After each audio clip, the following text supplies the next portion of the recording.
Welcome back to Our Community. Susie Thomas with Deanna Wells of Committed Care Insurance. All right, you don't have to collect Social Security to enroll in Medicare. Do you have to enroll in Medicare? What if you're happy with your insurance the way it is? Well, if you do have employer group coverage, you do not have to enroll in Medicare.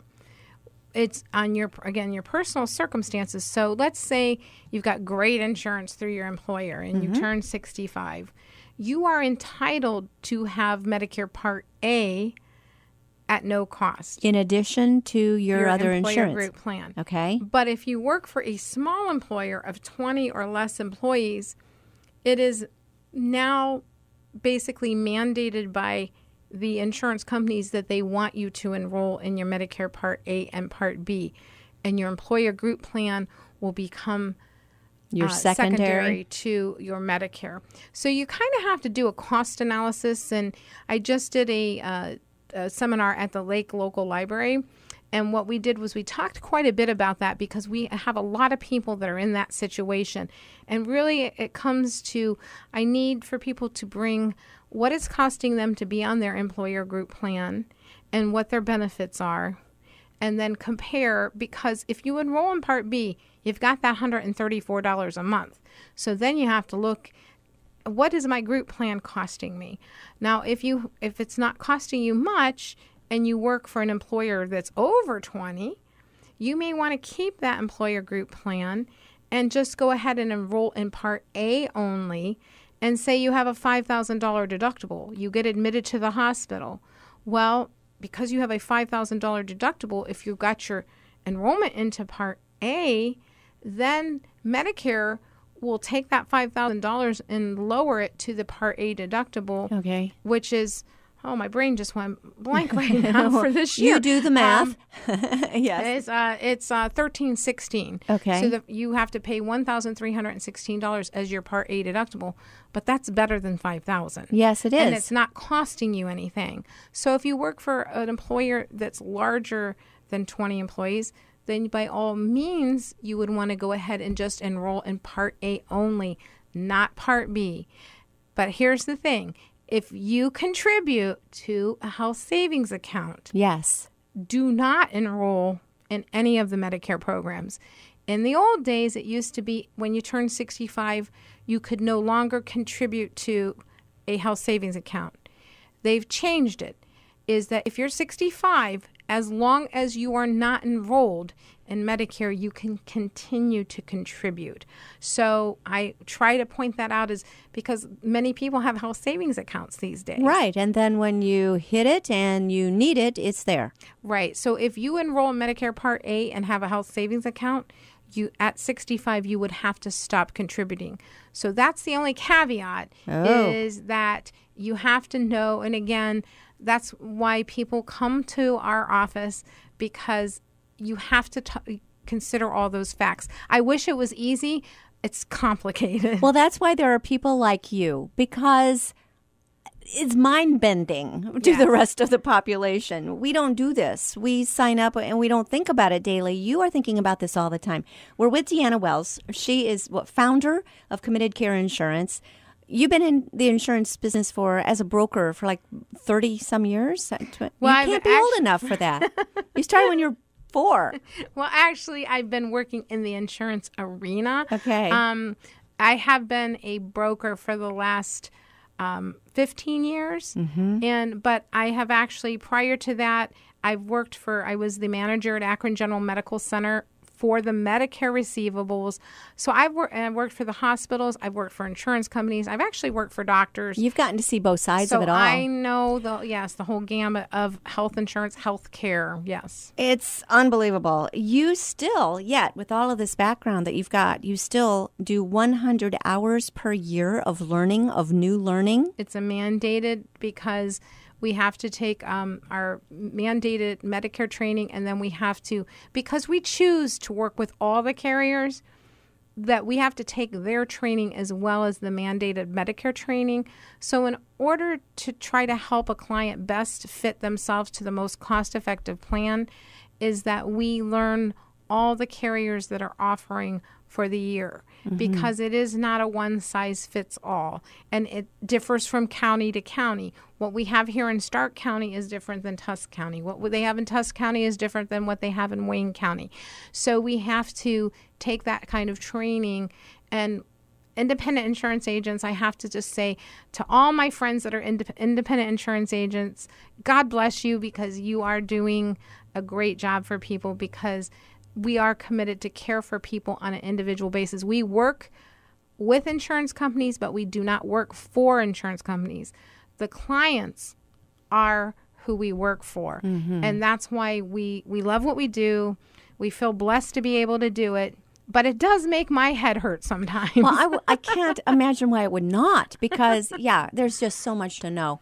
But it is important for us to remember, you're not selling us anything. You're not selling us one insurance package over another. You're not an insurance salesperson. You are an educator. You're an educator. That's basically it. You teach us and figure out what's going to be best for us. With that, it just seems like then there must be lots of changes every year if you're having to learn new things every year. They change it. Why? Is there someone trying to make this better for everyone, or why so many changes? Well, it's based on government funding, because Medicare program obviously is attached to a Medicare program. So with the Medicare Advantage plans, that is funded by Original Medicare. Original Medicare is funded by the taxes they took out of your paychecks, when we're working. Right. And so the private insurance companies with the Medicare Advantage are funded by Centers for Medicare and Medicaid Services. So depending on how much they are giving to those insurance companies to take care of you will change the amount of cost share you have. And of course, healthcare is just a hot topic. And so there is constant changes of controlling the medical costs in our country, because that is one of our biggest issues, is the high cost of healthcare. So things change by the amount of funding that's available. And again, pharmaceutical companies, there's quite a cost there, and I'm not sure what the answer is. Yeah, wow. But all we can do is help people with what systems we have. And that's why I got involved. I do under 65. I prefer my Medicare people, but I will help a spouse that's under 65, the person that's going onto Medicare, to find other coverage as well. But it's a really tough world right now in healthcare. And I just thank God for Medicare, because it's pretty stable right now.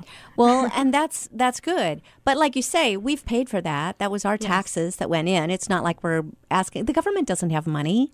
The government doesn't have any money that they haven't taken from taxpayers. Correct. And then it is they're a steward, supposed to be a steward of our funds that we've worked hard to give, and happy to see everyone be able to receive care. But we don't want to get into politics. It's hard because not to. I don't know a doctor who ever turned anyone down for lack of the ability to pay. Don't know one. Never have seen that happen. So it seems like if you're going to revamp something, it would be insurance rather than health care. But that's another topic for another day. For today, let's talk about the fact that how do you prepare when tomorrow could be completely different, because there's yet another bill being introduced. And what do you do, Deanna, to be able to stay on top of it when everything's changing every day with it? Well, I am a member of the National Health Underwriters Association. My email box is incredible. It just gets filled up with information coming from the carriers, because they try to send things out. I get information from the National Healthcare Underwriters Association. We also get information from CMS, Centers of Medicaid and Medicare Services. So my email box is flooded all the time, and so it is quite a challenge to try to keep up with everything that is going on. But because of my experience, it kind of really helps having that experience, because I can kind of see, okay, I'm going to put this over here because I can see that's probably not set in stone. But again, the Medicare program has been just working pretty well, and they're not really touching that. So this is very easy for me. It's the other things going on in the healthcare industry, but I do have a lot of emails to read. Let's just put it that way. I bet you are a busy woman. Well, yeah, and let's clarify that even if you have a health savings account, you still pay taxes for Medicare.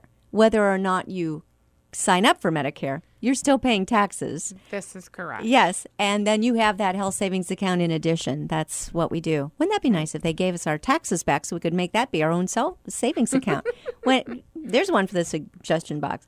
Anyway, remind us now, October 15th through December 7th, so that's coming up here in a few days, that window. What do we need to bring you to be able to sit down with you and figure out what's going to be the road we each ought to take?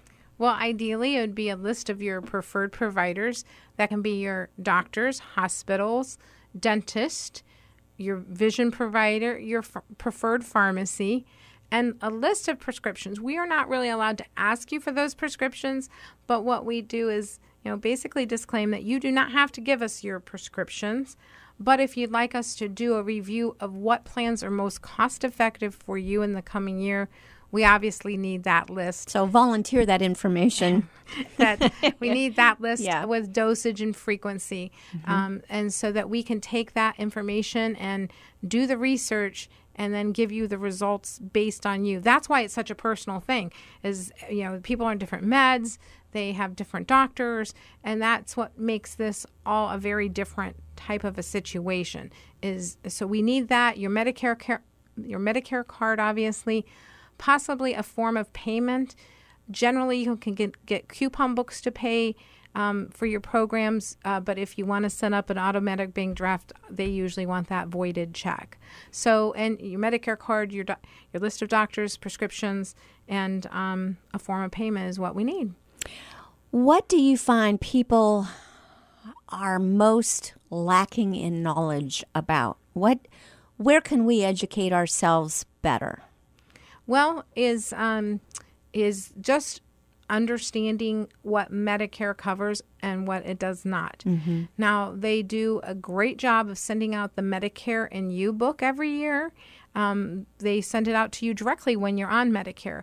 That's a great book, but you have to understand what you're looking at. Right. So, I'd be glad to help people. Our whole team would be glad to help people understand what that book is. But that's kind of like your little Bible of what Medicare actually covers. And then kind of studying your plan benefits. If you want to have that kind of fun, it can be kind of dry. But obviously, you can always call in and ask us about those benefits. But just trying to read up on it, that's really, and I always give people a great piece when they come in to our office or when one of our agents goes out to the homes, is we give them this piece that they can just really, it's broken down in common English to understand how Medicare coverage works and what Medicare is. One of the key things is people don't understand skilled nursing facilities, is that you have to be admitted to the hospital for 3 days in order for a skilled nursing facility to be covered. So it's very important, if they're going to transfer you over to a nursing home, that you were admitted. And then the next thing is to understand that you only have coverage for 100 days. But that coverage is only good as long as you are receiving skilled care, which is a nurse. You need a nurse, an occupational therapist, physical therapist. If you switch to custodial care, meaning you can't eat, bathe, walk, those sort of things, then covered. Custodial care is not covered by Medicare, and that's where you get into long-term care. And that's another day. You just need to come back. That's all there is to it, and that's why you need Deanna Wells. Definitely go to her website, Committed to Care. That's committed the numeral 2 care.com, and check her out on social media as well, Committed Care Insurance, and give her a call. What's the number, Deanna? It's 330-879-8797. One more time, please. It's 330-879-8797.